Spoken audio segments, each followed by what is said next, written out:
दोस्तों सब्सक्राइब करें और इस बेल आइकन को दबाएं और पाएं वीडियो सबसे पहले। मैं भारत को भारतीयता की मान्यता के आधार पर फिर से खड़ा करना चाहता हूं, उस काम में लगा हूं। शक्कर जैसी ही दूसरी तो सबसे खराब चीज है जिससे आप नफरत करिए, घृणा करिए, उसका नाम है डालडा, वेजिटेबल ऑयल। डालडा के नाम से तो आप सब समझते हैं। डालडा से नफरत करिए, इतनी नफरत करिए कि उसको छूने का भी नहीं, बहुत ही खराब। ये दो चीजें, शुगर माने चीनी और डालडा, अगर आपके स्वयं पाक घर से निकल जाएं तो 148 बीमारियां जिंदगी में कभी नहीं आई। तो आप बोलेंगे जी डालडा की जगह क्या उपयोग करें? तेल वापरिए। और तेल कौन सा? जैसे शेंगा का, मूंगफली का तेल, तिल का तेल। तिल का तेल, मूंगफली का तेल आपके लिए सबसे अच्छा है जिस क्षेत्र में आप रहते हैं।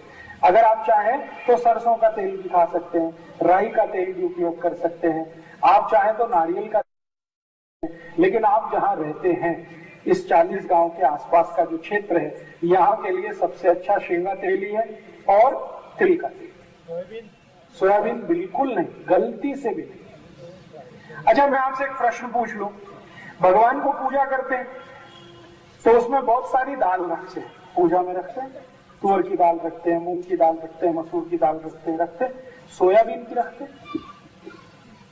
भगवान को पूजा करते समय कभी सोयाबीन की दाल रखी देखिए? क्यों? सोयाबीन भी दाल है। चने की दाल रखते हैं, मूंग की दाल रखते हैं, उड़द की दाल रखते हैं, तुअर की दाल रखते हैं, मोठ की दाल रखते हैं। सोयाबीन की दाल कभी देखिए भगवान के सामने रखी हुई पूजा करने की? नहीं। जो भगवान को अर्पण नहीं कर सकते वो आप कैसे खा सकते? सोयाबीन की गलती से भी ना दाल खाइए ना तेल खाइए। हाँ, तो समझ लीजिए बीमारियां भी सबसे ज्यादा उसी के कारण। ये जो सोयाबीन है, दाल के रूप में या तेल के रूप में, ये शरीर को कभी भी हजम नहीं होता। या दूसरे शब्दों में कहूं तो सोयाबीन का कुछ भी आप खाएं, शरीर उसको डाइजेस्ट नहीं कर सकता, उसका पाचन नहीं कर सकता, क्योंकि उसको पचाने के लिए जो कुछ एंजाइम्स चाहिए वो है ही नहीं मनुष्य के शरीर में। तो आप बोलेंगे फिर ये किसके लिए है? सोयाबीन को पचाने की ताकत सिर्फ डूकर में है और किसी में।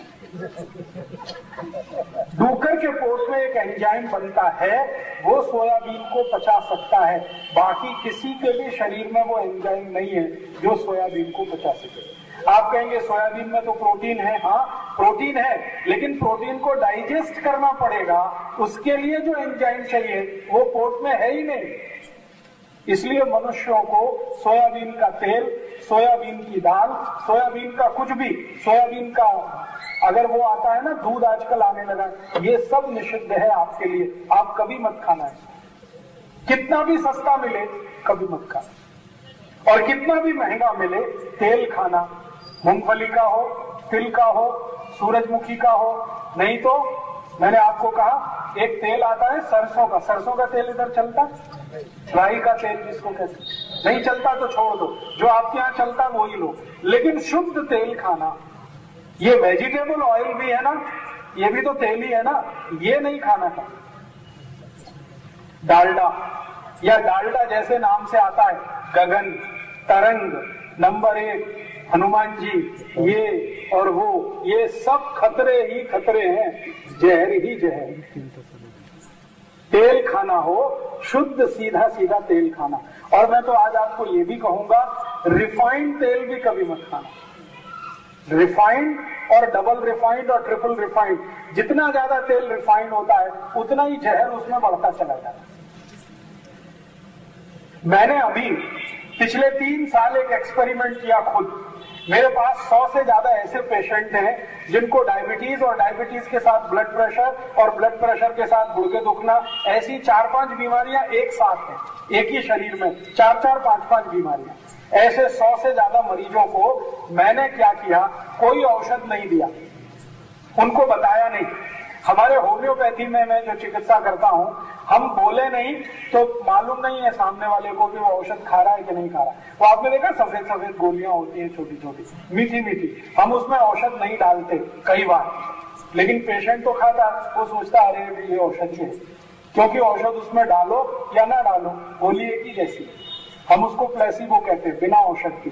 तो मैंने 100 से ज्यादा पेशेंट को कहा कि तुमको तो यही खाना है, तो उनको लगा कि ये औषध है। और मैंने पथ्य में उनको कहा कि चीनी बंद, आज से शुगर बंद, गुड़ खाओ, जितना खाना है गुड़ खाओ, जितना खाना है काकवी खाओ, और वेजिटेबल ऑयल नहीं खाएंगे, डालडा नहीं खाएंगे, अमृत घी नहीं खाएंगे, कोई नहीं, और डबल रिफाइंड नहीं, ट्रिपल रिफाइंड नहीं, शुद्ध घानी का निकला हुआ तेल और शुद्ध गुड़, ये 2 चीजें उनके जीवन में लाई और 2 चीजें हटाई।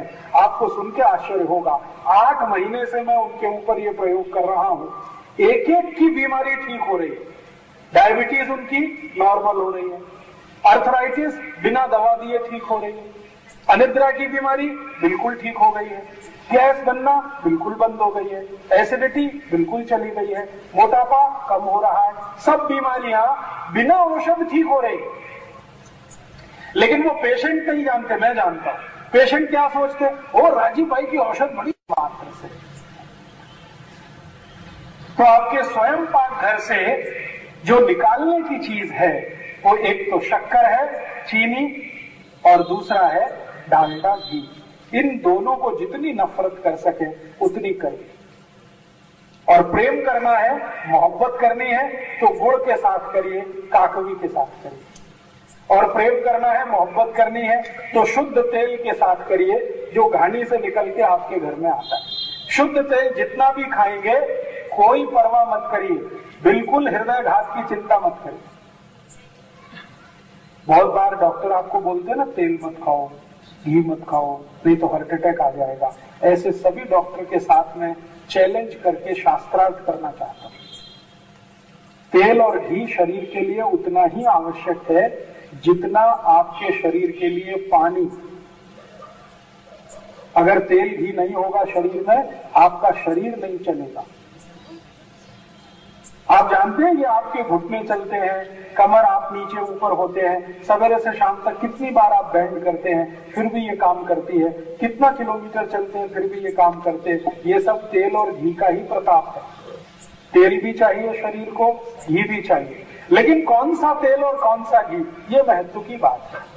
फैट्स चाहिए, बिना फैट्स के जिंदगी चलेगी नहीं, लेकिन अच्छा वाला फैट चाहिए, जिसको सरल भाषा में कहूं गुड फैट्स चाहिए। और ज्यादा अच्छी भाषा में कहूं, परिष्कृत भाषा में कहूं तो आपके शरीर को हाई डेंसिटी लिपोप्रोटीन जरूर चाहिए, HDL।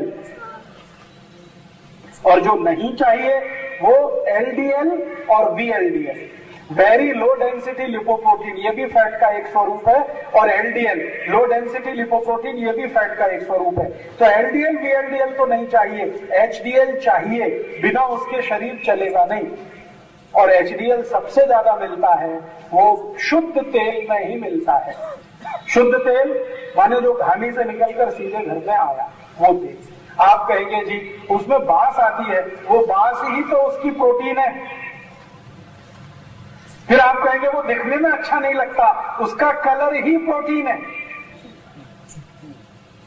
अगर तेल का कलर निकाल दिया तो तेल का सत्यानाश कर दिया आपने, उसकी बास निकाल दी तो तेल सवा सत्यानाश हो गया। उसकी बास और उसका रंग, ये दोनों आपको जो खराब लग रहे हैं, वास्तव में वही HDL है, उसी में से HDL बनेगा, और वो बहुत आवश्यक है। करने चलेगा, करने चलेगा, राई का तेल चलेगा, करने का तेल चलेगा, सूरजमुखी का चलेगा, आपको शेंगा का तेल चलेगा, आपको तिल का तेल चलेगा, आपको नारियल का तेल चलेगा, सोयाबीन छोड़कर कोई भी चलेगा। हाँ, एक तेल नहीं चलेगा, वो ध्यान रखना, वो भारत में तो होता नहीं है, आजकल बाहर से आने लगा है, पामोलिन तेल, ये नहीं चलेगा। ये पामोलिन तो बहुत ही खराब है, खराब से भी ज्यादा खराब है, डालडा से भी ज्यादा खराब है पामोलिन।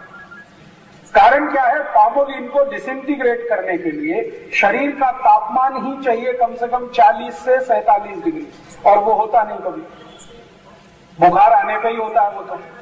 इसका माने स्वस्थ आदमी को पामोलिन तेल कभी भी डाइजेस्ट नहीं होता।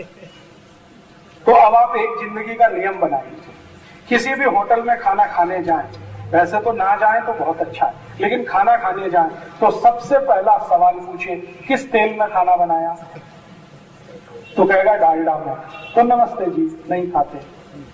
तो फिर कहेगा नहीं जी मैंने तो पामोलिन में बनाया, तो डबल नमस्ते, और भी नहीं खाते।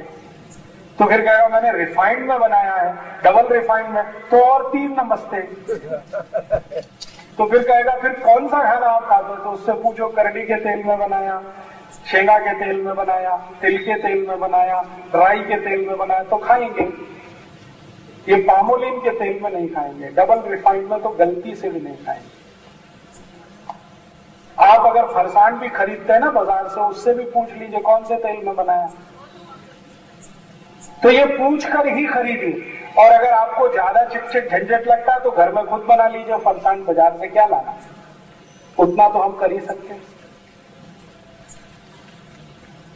तो ये सूत्र, आखिरी सूत्र से फिर मैं उल्टा चलता हूं, पीछे तक आता हूं। आखिरी सूत्र यह है कि अपने रसोई घर में से 2 चीजों को निकाल के बाहर करिए, एक तो शुगर, चीनी, शक्कर, और दूसरा ये डबल रिफाइंड तेल, ट्रिपल रिफाइंड तेल, डालडा, वनस्पति घी, वेजिटेबल ऑयल, ये दोनों बाहर करिए। अंदर क्या लाना है, स्वयं पाक घर में लाना है गुड़ या तो काकवी, और तेल के रूप में तो जो भी शुद्ध तेल आपके आसपास निकलता है उसको, ये दोनों घर में लाना है, और ये 2 बाहर से भोजन में। इसका कल से ही अगर करेंगे तो बहुत अच्छा लाभ मिलेगा आपको।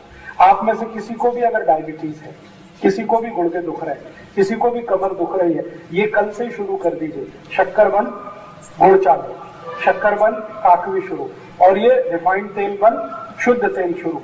मैं 15 दिन की आपको गारंटी दे रहा हूँ, 15 से ज्यादा दिन नहीं लगेंगे। 15 दिन के बाद आप अपनी शुगर टेस्ट कराना, पहले से ज्यादा बेहतर स्थिति होगी। और 2 महीने बाद कराएंगे तो शुगर हो सकता है नॉर्मल ही हो जाए, बिना इंसुलिन के, बिना औषधि के। ये गुर्दे दुखना अपने आप बंद हो जाए, कमर दुखना अपने आप बंद हो जाएगा, पेट में एसिडिटी अपने आप खत्म हो जाएगी, ये चला ही जाएगा। शरीर आपका पहले से बहुत अच्छा हो जाएगा। चाय में भी गुड़ की चाय बनती है कि नहीं, और वो शक्कर से अच्छी होती है, टेस्ट में भी अच्छी है। गुड़ की चाय पीजिए, काकवी की चाय पीजिए, दूध में डालना है तो गुड़ मिलाइए, दूध में मिलानी है तो काकवी मिलाइए, अगर ताक में मिलाना है तो गुड़ मिलाइए, और मिलाना है तो काकवी मिलाइए। शुगर बिल्कुल बंद। बासुंदी भी खानी है तो गुड़ की खाइए, हाँ बासुंदी गुड़ की खाइए। खीर बनानी है तो गुड़ की बनाइए, खीर बनानी है तो काकवी की बनाइए, लड्डू बनाना है तो गुड़ का बनाइए, काकवी का बनाइए। जो मिठाई आपको बनानी है खूब बनाइए, गुड़ की बनाइए। गुड़ आप कितना भी खाएंगे तकलीफ नहीं आएगी। मैं तो सबको बोलता हूं जिनको डायबिटीज है वो भी गुड़ खाएं तो तकलीफ नहीं आएगी, क्योंकि गुड़ में जो शुगर है ना वो मोनोसैकेराइड्स फॉर्म में है, और शक्कर जो है वो पॉलीसैकेराइड, दोनों में जमीन आसमान का। इसलिए गुड़ खाइए, काकवी खाइए, कोई तकलीफ नहीं। बासुंदी भी खाएं गुड़ की, दूध में डालना तो गुड़, दूध में मिलाना तो काकवी। अगर आपको शरबत पीना मान लीजिए तो गुड़ का पीजिए ना, गुड़ का शरबत, क्या बुराई है। नींबू की शिकंजी बनानी है गुड़ में बनाइए, काकवी में बनाइए। शक्कर बिल्कुल बंद कर।